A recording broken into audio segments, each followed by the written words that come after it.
1923年琵琶湖で採集された白ヒエタベダ収蔵所博物館っていうのはタイムマシンそのものだと。普段見ることのできないかなり貴重なものも保管されています。博物館の裏側を紹介したいと思います。皆さんこんにちは。琵琶湖博物館学芸員の川瀬誠吾です。僕は淡水魚類の系統分類学や水族保全学を専門として研究を行っています。今回は博物館の裏側を紹介したいと思います。博物館といえば皆さん展示を思い浮かべると思いますが、展示というのは標本をはじめとした資料に基づいて作られています。生物や化石をできるだけそのままの状態で長期保存できるように加工したものを標本と言います。学芸員は標本を使って研究をして研究で得られた情報を展示に反映しているということになります。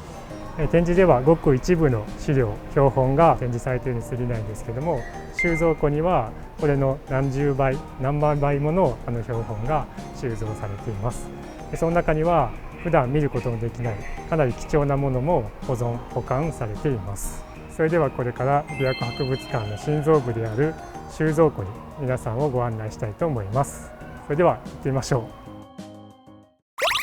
う。琵琶湖博物館の地下空間に来ました。ここが収蔵空間になってまして、いろんな収蔵庫が、この階にあるということになります。これからちょっと全体を紹介してみたいと思います。ここがトラックヤードという場所で資料を外から搬入してきて各収蔵庫に運び入れる場所になります。持ってきたものをすぐに収蔵庫に入れることができませんので、訓場庫と呼ばれる防虫防カビの施設があったりします。そこでしっかり訓場してから各収蔵庫に資料を搬入するということになります。ここは廊下がすごく長いですけども、右と左両方にいろんな収蔵庫がここに入っています。例えば今あそこに民族の収蔵庫があったり、奥には植物、動物、考古といった各収蔵庫がこの空間にあると。でここには大型エレベーターがありまして、比較展示室とつながってて、比較展する時とかに資料を大きな荷物を運んだりするエレベーターとなります。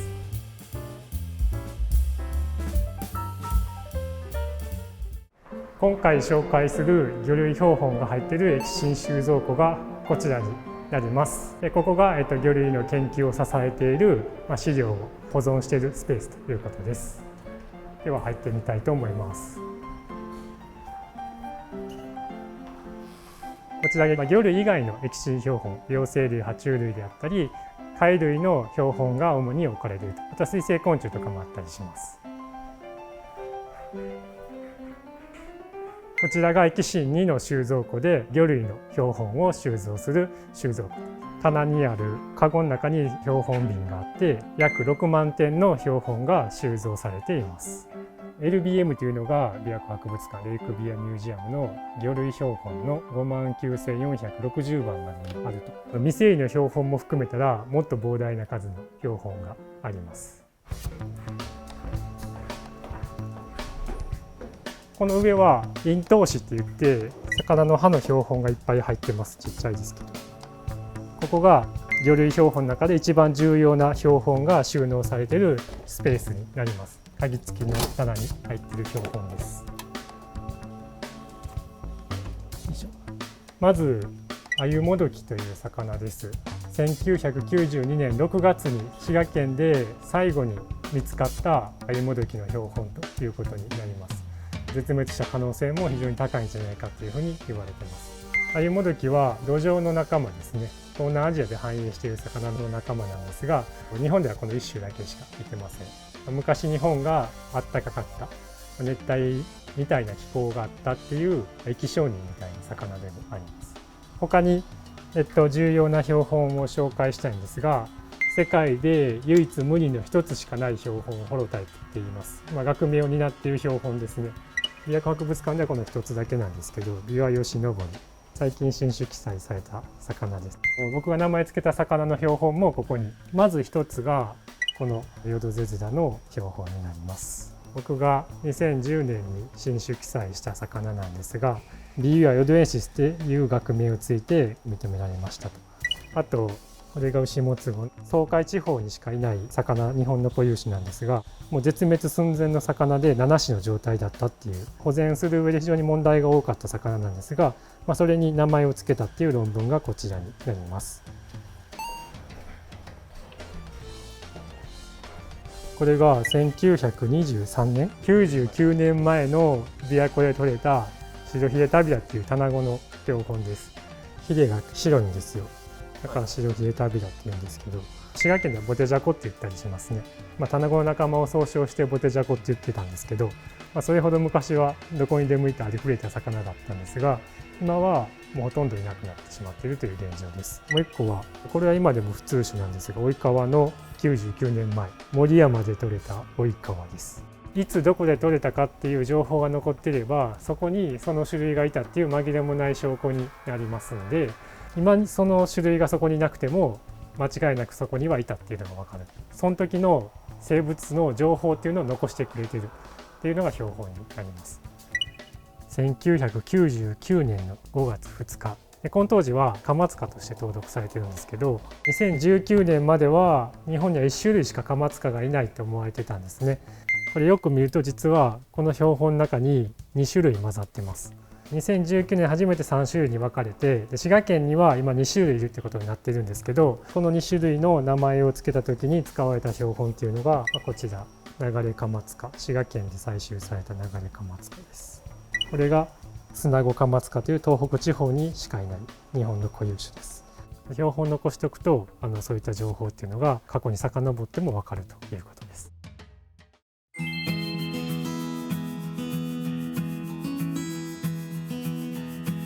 博物館では重要な仕事として資料の収集、整理、保管っていうのがあるんですけども、収蔵されるまでには整理という大事な仕事があります。でその整理の仕事を担ってくれている出口さんをご紹介したいと思います。はい、よろしくお願いします。琵琶湖博物館に寄贈された状態の標本というのが今回こういう形になります。コーヒーの瓶に入ってフォルマリンで寄贈されたんですけども、ちょっとこの状態ではあまり良くないので、アルコールに入れ替えてちゃんとした瓶に入れ替えた状態というのがこちらになります。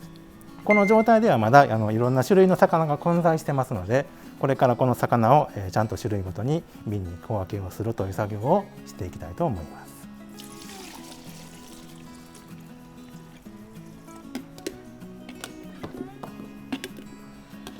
これが及川ですね。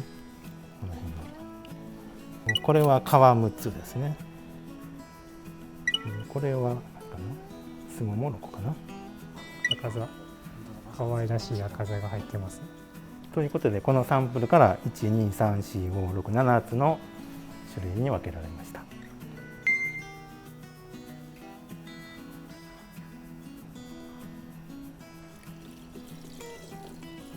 これが蒸発してしまった標本。瓶に隙間があったりとか、びっちり閉めてても徐々に減っていってしまうんで、やっぱ定期的に足したりとかそういったこともしないとこうなっちゃうと。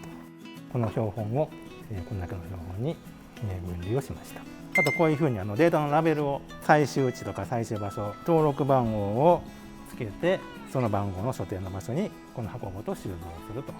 それで完了になります。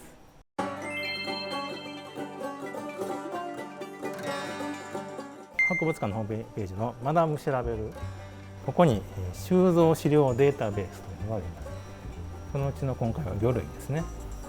この魚類を開いてもらうと、公開しているものについてはここから調べられます。例えばここから琵琶湖ナマズを調べたい場合は、これで検索すると琵琶湖ナマズの標本が表示されます。さらにクリックしていただくと、もう少し詳しい状態が分かります。この35150の標本を探してみましょう。はい、こちらのブルーの樽の中に大きな魚が入っているんですけども、これを開けるとアルコールで満たされています。はい、こちらが琵琶湖ナマズの液芯標本になります。日本国内だけに限らず海外産のものと比較してどうやって琵琶湖ナマズが進化してきたのかとか、そういったことも標本を使うことで分かってくるとということですね。琵琶湖だったら他にイワトコナマズとかの種類がありますんで、形の比較とかしたい時に声出して実際観察すると。